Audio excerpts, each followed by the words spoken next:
Good morning, friends. Welcome, welcome. It's always a delight and a pleasure to have you with us here as we go through, this Sunday mornings we go through the book of Proverbs as well as sometimes some other goodies. So we have for you this morning, the same, more Proverbs. I want to just say hi to everybody in the chat. See if I can grab everybody. Karen Beeg, so great to see you. Kurt, my friend, great to see you as well. West Texas, Winston, Young Love, Loving the Light, love that too. Josh, hey, great to see you, my friend. We have Shell Delta and Rob Cleveland, hey, great to see you. Unrealistic Cliff Burton, God, I love that name. I just do. I don't know what appeals to me. Captain Mojo, hey, great to see you, my friend. Let's see who else we got here. Did I catch everybody? Zelda Smith, Rebecca, great to see you as well. Hey, Ted Summer, how you doing, my friend? And Joe Ray, great to see you as well. Waters Above and Mike New. You know what? I'll share with you something funny. So yesterday, I don't know if you're aware. So I was supposed to do, last week we had on Unintended Consequences, we had the great and inimitable Brian Staveley shared with us his own awakening journey. And so he had asked me to be on his show to share my awakening journey.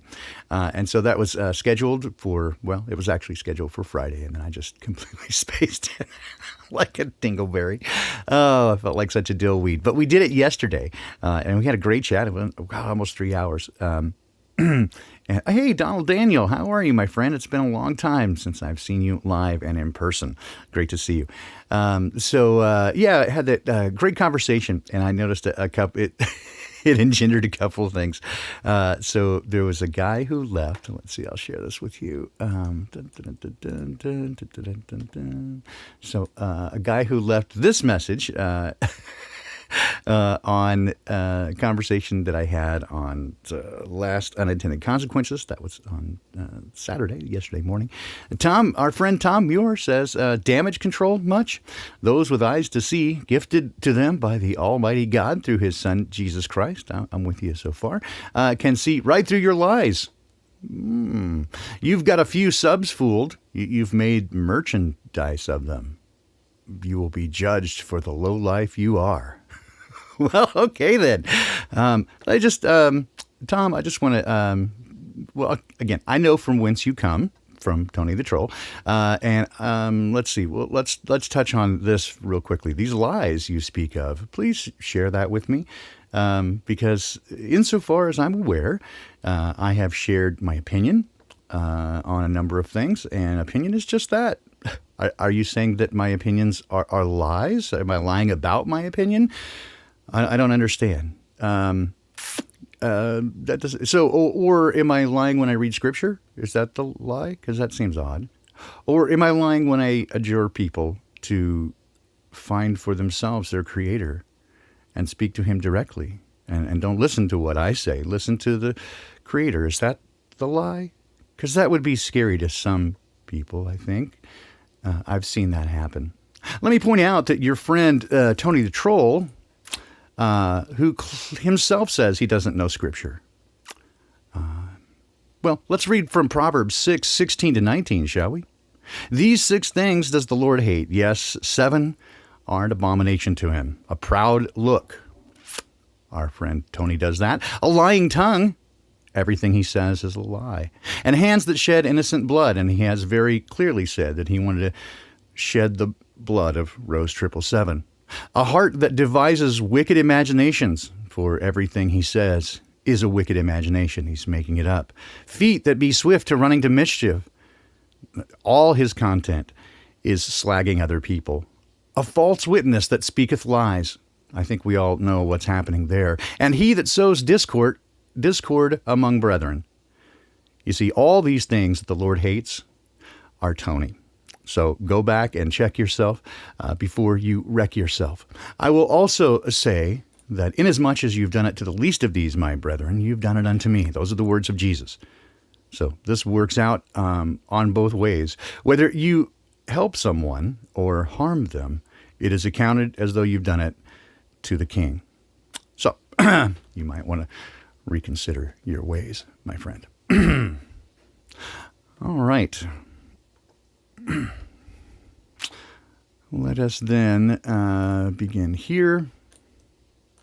We'll pick up in Proverbs 25. Today's the 27th, and we'll pick up at Proverbs 25 and read Proverbs 25, 26, and 27 this morning.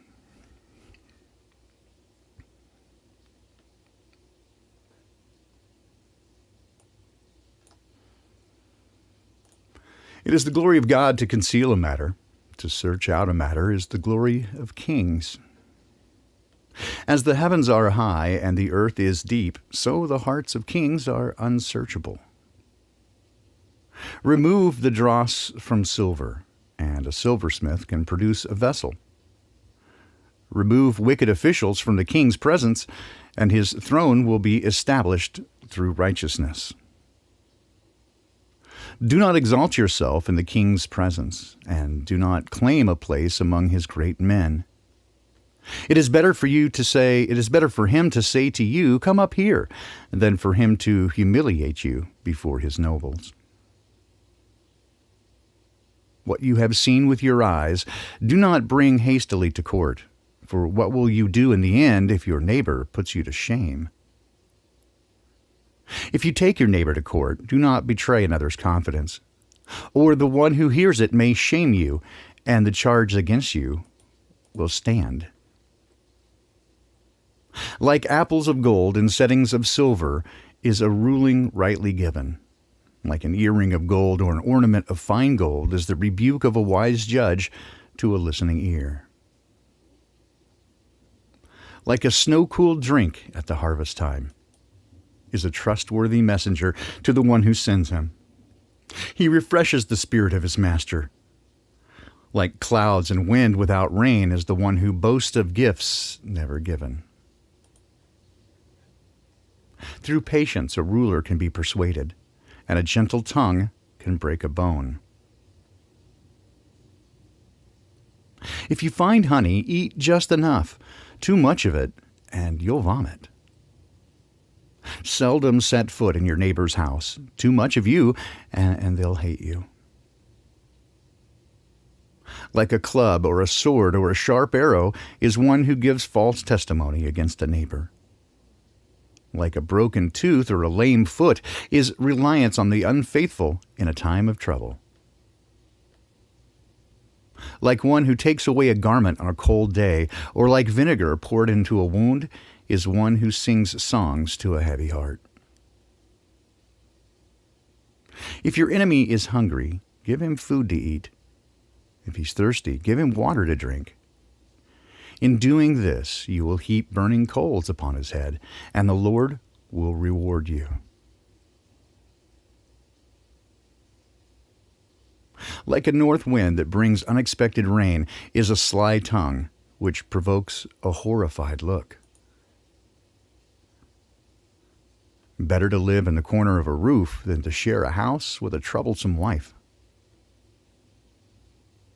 Like cold water to a weary soul is good news from a distant land.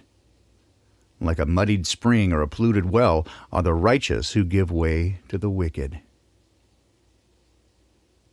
It is not good to eat too much honey, nor is it honorable to search out matters that are too deep. Like a city whose walls are broken through is a person who lacks self-control. Like snow in summer or rain in harvest, honor is not fitting for a fool. Like a fluttering sparrow or a darting swallow, an undeserved curse does not come to rest. A whip for the horse, a bridle for the donkey, and a rod for the back of fools. Do not answer a fool according to his folly, or you yourself will be just like him. Answer a fool according to the folly, or he will be wise in his own eyes. Sending a message by the hands of a fool is like cutting off one's own feet or drinking poison. Like the useless legs of one who is lame is the proverb in the mouth of a fool. Like tying a stone in a sling is the giving of honor to a fool. Like a thorn bush in a drunkard's hand is a proverb in the mouth of a fool. Like an archer who wounds at random is one who hires a fool or any passerby. As a dog returns to its vomit, so fools repeat their folly. Do you see a person wise in their own eyes? There is more hope for a fool than for them.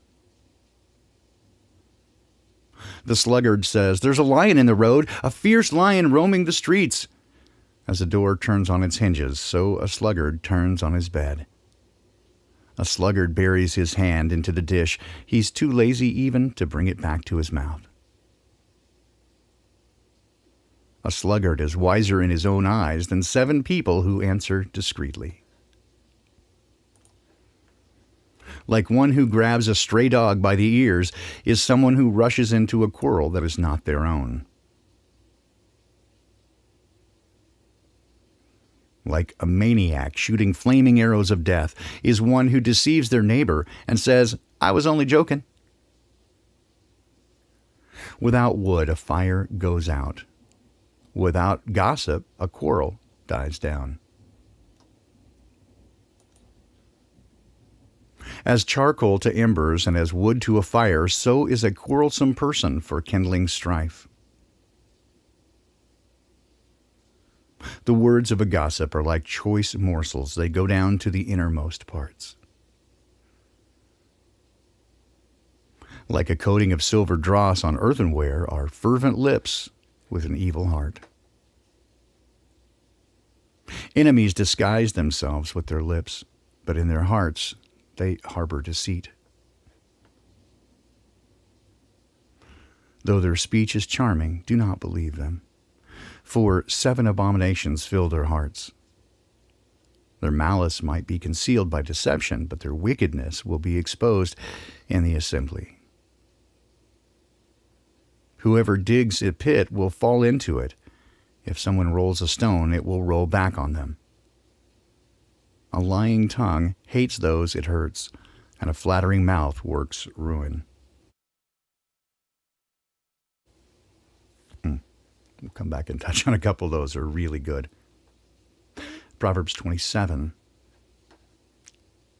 Do not boast about tomorrow, for you do not know what a day might bring. Let someone else praise you, not your own mouth, an outsider, not your own lips. Stone is heavy and sand a burden, but a fool's provocation is heavier than both. Anger is cruel and fury overwhelming, but who can stand before jealousy? Better is an open rebuke than hidden love.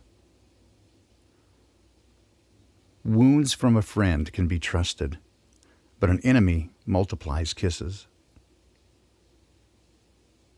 One who is full loathes honey from the comb, but to the hungry, even what is bitter tastes sweet. Like a bird that flees its nest is anyone who flees from home. Perfume and incense bring joy to the heart, and the pleasantness of a friend springs from their heartfelt advice. Do not forsake your friend or a friend of your family, and do not go to your relative's house when disaster strikes you. Better a neighbor nearby than a relative far away. Be wise, my son, and bring joy to my heart. Then I can answer anyone who treats me with contempt. The prudent see danger and take refuge, but the simple keep going and pay the penalty. Take the garment of one who puts up security for a stranger. Hold it in pledge if it's done for an outsider. If anyone blesses their neighbor early in the morning, it will be taken as a curse. A quarrelsome wife is like the dripping of a leaky roof in a rainstorm. Restraining her is like restraining the wind or grasping oil with the hand. As iron sharpens iron, so one person sharpens another. The one who guards a fig tree will eat its fruit, and whoever protects their master will be honored. As water reflects the face, so one's life reflects their heart. Death and destruction are never satisfied, neither are human eyes. The crucible for silver and the furnace for gold, but people are tested by their praise.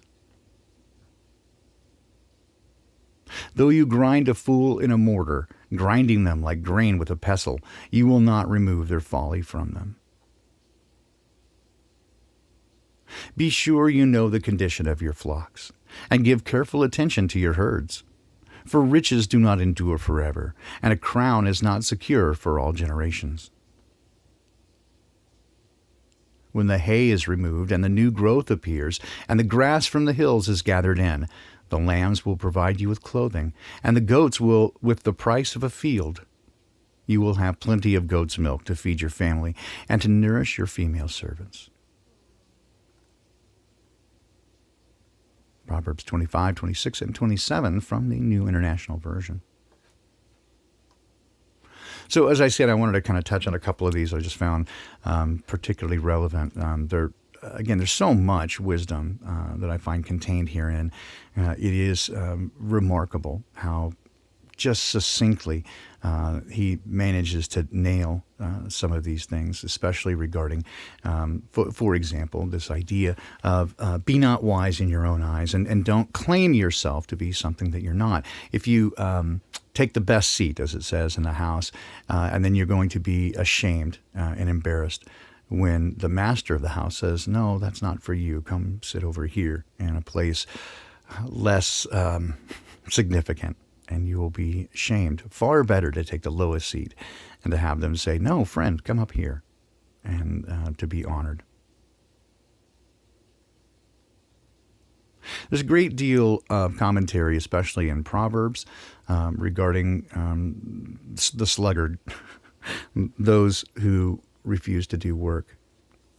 It is certainly, as it says, that poverty sneaks up on you pretty quickly when you do not take care of your things. And I have learned early on that taking care of the little things, when you take care of all the little details, everything else pretty much takes care of itself, which is why I was so unhappy and ashamed over the last couple of weeks.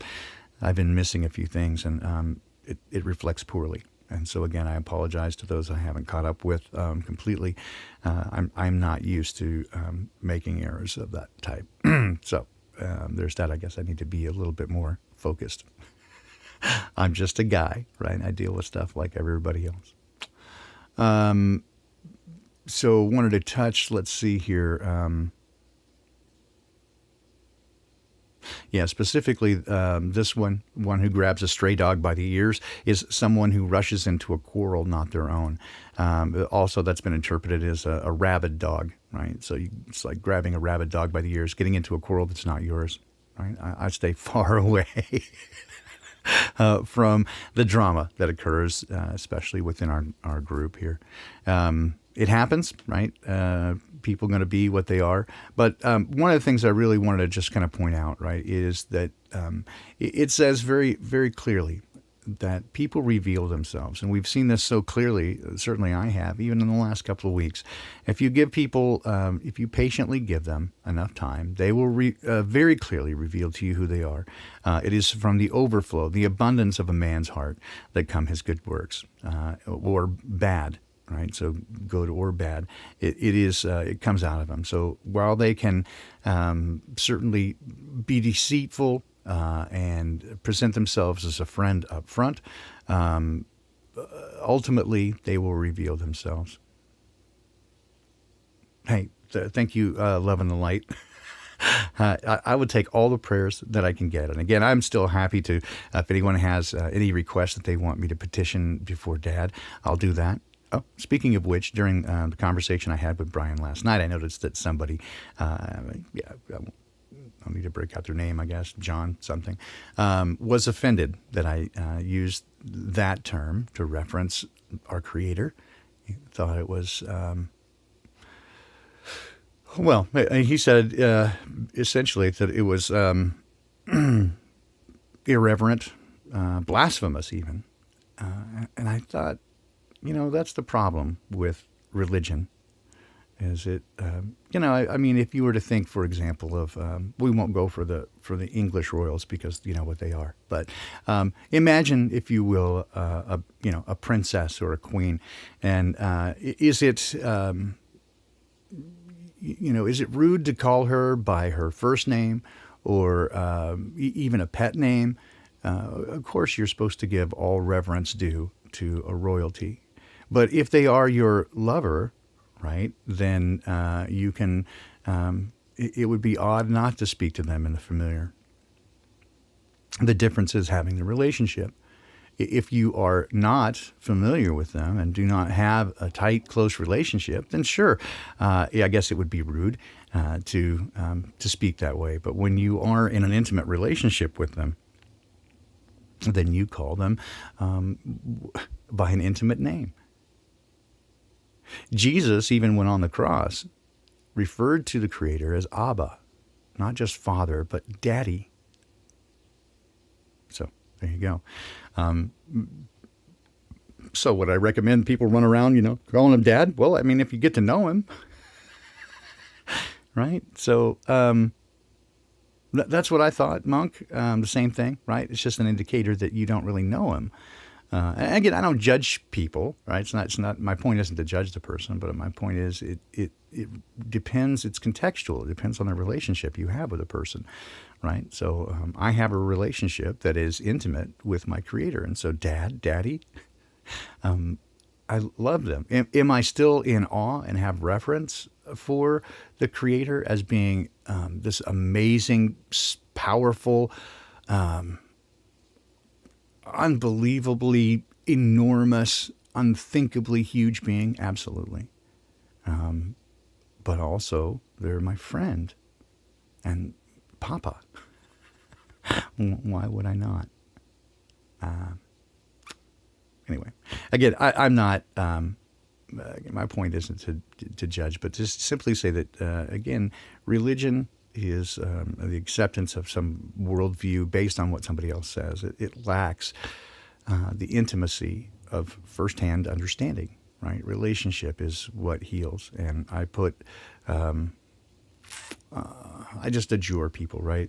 Always I will say, go talk to the Creator yourself. You don't have to rely on what I say, right? You don't have to count on me to get it right. Go directly to the source. I just don't think that you can miss in that regard. Go straight to the source and talk to Dad and ask him to reveal himself and to show you what is right. If anyone lacks wisdom, let him ask. Right? So that is my encouragement for folks. I want to take just another moment again to just repeat the sentiment that I've been sharing this holiday. Again, as I mentioned yesterday, it was my intention. I had this great idea. I was going to do individual messages for everybody and just post them on private YouTube links and send those out. And I realized pretty quickly that the math didn't work out, that I would still be doing these, even at 3 or 4 minutes apiece. It would be just an impossible task to manage. But the sentiment is still there. I have become so just so delighted and so every one of you, the conversations that we have both on and offline, the emails that we share, sometimes calls, has really fed me this year. You guys are amazing and awesome. The encouragement that you've provided to me has been enormous. And I so appreciate each and every one of you for being here, and for some of you for the financial support. Again, I don't ask often, and although honestly I probably will as we come into this first quarter, as I'm trying to change my schedule a bit. So I guess that's what our friend Tom was saying when he said I was turned you guys into merchandise. I promise I won't sell you. I don't sell people. Anyway, So, Rob, I appreciate that. We're all in this, together. We'll just steal their phrase, but we are. This is really the best group of people that I have ever encountered. And it is my desire, certainly, to come into deeper relationship with each one of you. So again, I just wanted to reiterate that I am how grateful I am for you guys and gals that come here on the regular. Your words of encouragement, the lovely and kind emails that you send and messages. Thank you so much. It is so meaningful to me, and I mean that so sincerely. A shirt that says "I don't sell people." I'll consider that. Right? We'll have to figure out a good one, right? I'm not a pimp. I don't know, but we'll come up with something. So, all right, I am going to anyway. I just wanted to share that again. Is how much I appreciate each and every one of you for coming here regularly, for being a part of my life. When I see your handles light up in the chat, I just begin to glow, and to hear reports of how our meeting and gathering together is helpful and beneficial to people and helping them find their ways back into relationship with Dad is amazing. Zach, I can't wait either. Just the idea of getting together with you and Cammy in a lab and just going nuts. I'm pretty darn excited. And so with that, again, I just kind of keep it brief this morning. I'll be back this evening at 5 o'clock for Sola Scriptura. I think Wayne will join me today. I hope so. Depends on what his holiday schedule is, so I can't 100% say with certainty what's going to happen there. But as I did yesterday, I'm going to leave you with an older number. Let me bring this up here. So this is, let's see, where was this? 2008, I believe, is when this is from.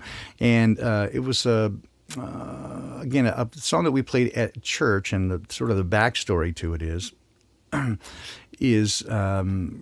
that it was a song from a band called Thrice, Thrice, called "Come All You Weary," and we had, as we often did, we would do a Trans-Siberian Orchestra number for Christmas and some other stuff, and this one was not included in. I was not included in the rehearsal for this because there was no keyboard parts in this, and so. But when we showed up for the run through right before the services, like the Christmas services at this particular church, having heard the song, I was like, oh gosh, I got a line for that. So I wrote both a Hammond organ part as well as a Fender Rhodes part, and had another guy play that part. So we added those two parts in just moments, like two run throughs just before the service, and you'll hear that coming up here. So this is a version of that. The funny part is that.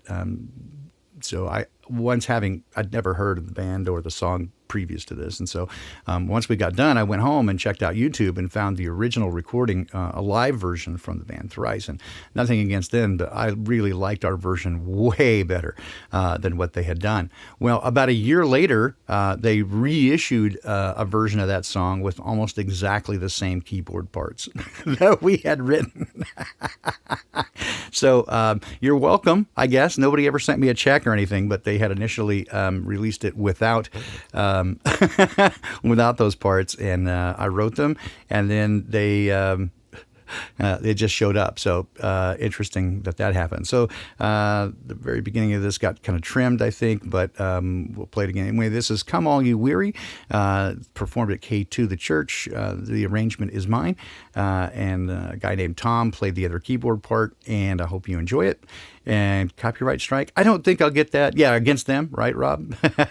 Well, again, they never did bother to send me a check, but it was their song. I just wrote the part.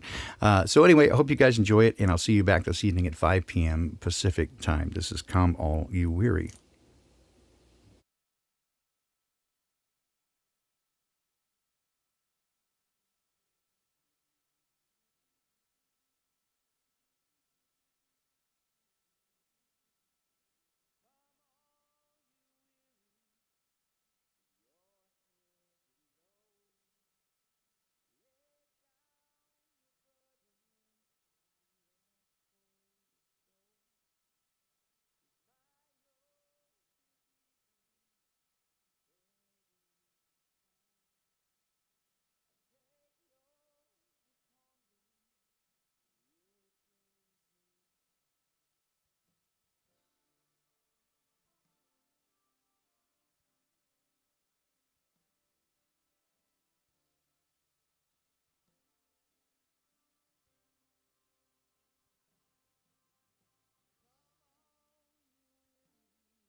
Okay, so I see that you're not getting any audio. Is that true? Oh dear, I'm so terribly sorry. Let's try this again. We'll do this. Tell me if you can hear this, because I saw it. Can you hear it now?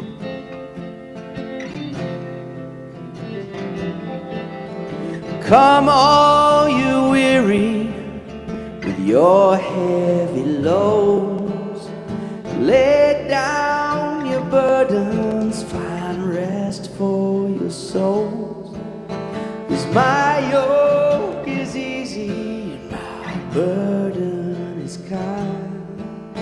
I'll take yours upon me and you can take mine.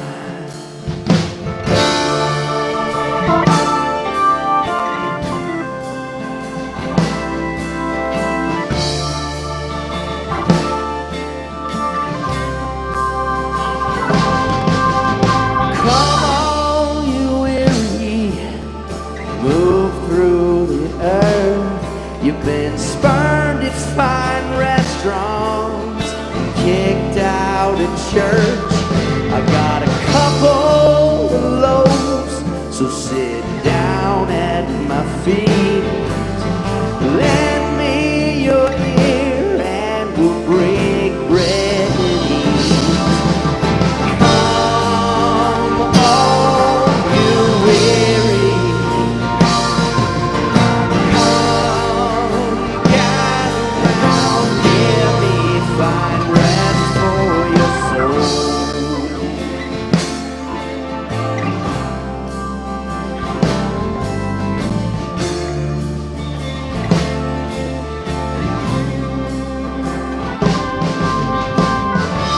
come all you weary, crippled you lay. I'll help you along, you can lay down your canes. We've got a long way to go, but we'll travel as friends, like going bright further up, further in.